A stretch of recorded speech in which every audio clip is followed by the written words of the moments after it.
These opposing benches were not doing us any good. When my wife chooses to join me on a trip, we sleep like stacked spoons. We really don't need either bench, but the port side houses the power converter, so I figured it best to leave that side accessible. So I pulled out the seat bottom and stored it in the barn. Next, I carefully removed the decorative edge covers from the plywood seat base. Gonna use them later on. Cut a piece of 3/4 inch plywood to fit flush fore and aft, and also in the front of the box. Leave a bit of a gap in the back, as you can see here. Later on, you will see why. Before you screw that plywood, drilling pilot holes first, of course, go ahead and spray paint the edges with a dark color. You're going to have to cover that plywood with something. You decide. Paint, laminate flooring, peel and stick tiles. I chose a welcome mat from the depot. Soft to the touch, and it adds some warmth. Cut the welcome mat to the full size of the seat box and place the cut corner in the rear, leaving the nice factory edges in plain view. Lay your cut welcome mat and staple it down in a few spots. I will repeat here, the covering mat should fit flush, full from edge to edge on all 4 sides of the seat box. The next acquisition is a drawer box made by Closet Made. You get them at the depot. They cost $50 a piece, and you need 2 of them. Hey, whoa. You want to roll a certain way, there's a price to pay. Now back to those Closet Made drawers. Assemble them according to the included instructions. Before you attach the backing, screw the 2 drawer boxes together, stacked, basically putting a screw in each of the 4 corners. The backing board needs to have a cutout made so you can pop 1 screw into the plywood from the rear when it's in the van. You will assemble the drawers according to the instructions that came with the kit.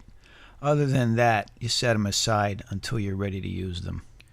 Now, if you like, you can also purchase a pair of folding brackets. From where? From the depot. Find whatever you can use as a desktop for a laptop. Attach the desktop to the folding brackets with Velcro. I told you, I use Velcro everywhere. Just make sure it is no wider than the depth of the drawer box, and pay attention to the height or length of that desktop so that it will fold flat and it won't hit the seat box. You should also put some sort of foot in each of the 4 corners on the bottom of the assembly so that the bottom drawer has clearance to open and close across the welcome mat. Don't I look like an idiot pointing to everything in the video? I look like Carol Merrill from The Price is Right. That's because I'm not ready to produce video and audio at the same time. It's a learning curve, and you are all riding along with me. Now over to the wine rack. You need 3 4-inch PVC pipes. Cut them to 12 inches long. You need 3 4-inch end caps, some PVC primer and glue, and of course, spray paint. Drill pilot holes in the end of each tube. You will need these holes to attach the wine rack to the side of the drawer box and to the side of the existing cabinet in the van. Add primer and PVC cement and glue the 3 tubes together, stacked. The correct orientation would be with the pilot holes on the sides of each tube. And be extra careful to make sure at least one end of these tubes are all lined up flush with each other, nice and even. The PVC cement sets almost instantly. Go in for extra measure and slather a good load of hot glue into each valley between the tubes. Make sure it's hot enough to drizzle down deep into the crevice. Time for paint. While your several coats of paint are drying on the tubes, drill a few air holes in the end caps, sand them smooth, and then cement them into the back ends of the painted tubes. The back ends of the tubes are the less pretty ends, the less lined up ends, the ends you don't want to see out front.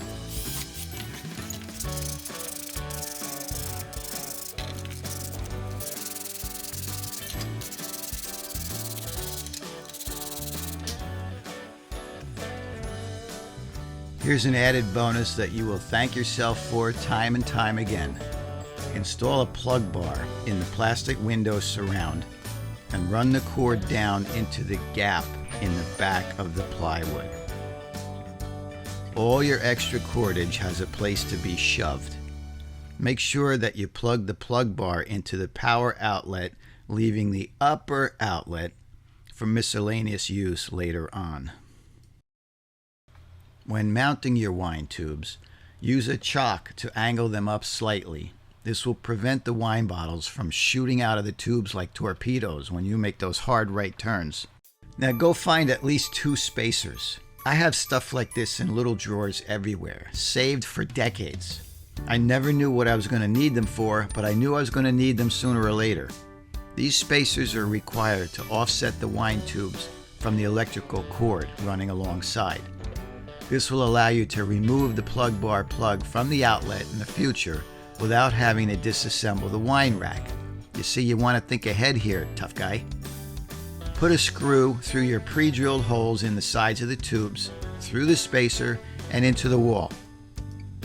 Now that you have your wine rack installed into the wall of the existing cabinets, go get the dresser. To save your back, carry it without the drawers. Position the dresser so that it is snug up against the wine rack, but leave some wiggle room in the rear so the table and bed planks have some room to expand and slide in and out easily. We don't want any stress or frustration while living in a van, right?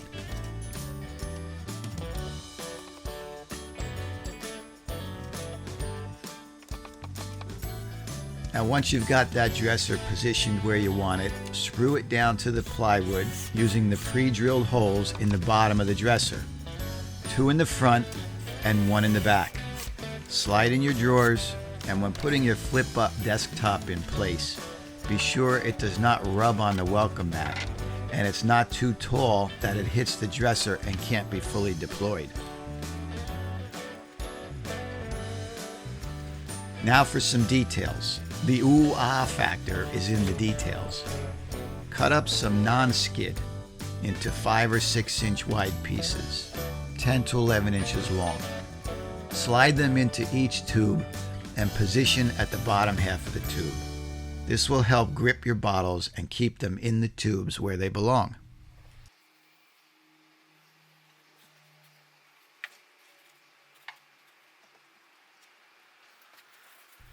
Now go get yourself some type of foam. Maybe the foam strips that you use in the window with an air conditioner.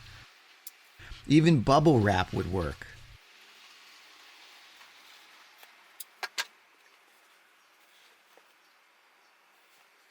You just want to send a bit of that stuff down each tube to act as a buffer or shock absorber. The last thing we want to do is bruise the wine.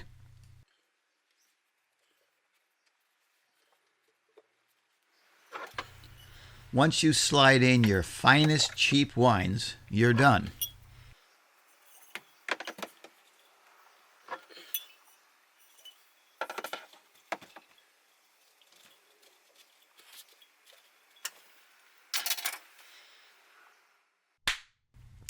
However, it just didn't look finished to me, so back to the depot.